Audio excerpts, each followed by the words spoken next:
I want to get a little psychological and talk about psychological safety because it's actually critical in building up that mindset that negotiating everything is totally fine. So McKinsey describes this as the absence of interpersonal fear.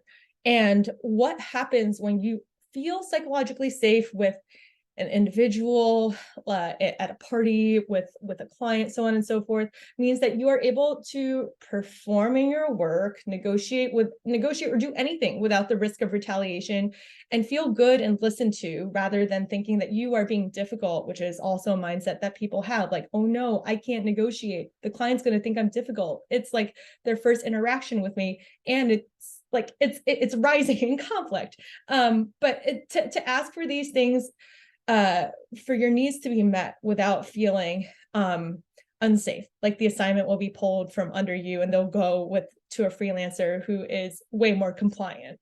I think that fear can be founded in some scenarios, and in other cases it largely is a limiting belief. And I think too, psychological safety is really tricky based on your upbringing and your own the way you show up in the world, right? And I think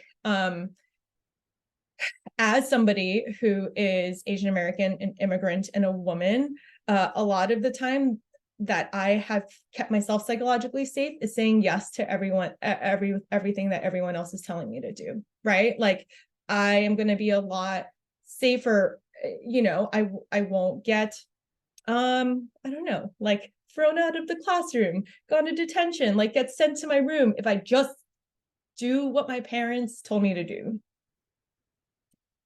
So being able to identify your needs and communicating them relate to how psychologically safe you feel. And I think like a lot of these threads that I'm pulling together here are really critical to develop confidence as a negotiator. I always start with this like kind of fluffy stuff because I don't think people, somebody can look at me and say, oh, Wudan is so skilled as a negotiator. Like, can I do that too? And it's like, no, because there's a lot of internal work to make sure that I feel good about what I'm doing. So, I can fearlessly go out and ask for these things. And sometimes people will say no, and sometimes people will say yes, right? So, but I think it is developing that muscle to like be okay with constantly putting yourself out there.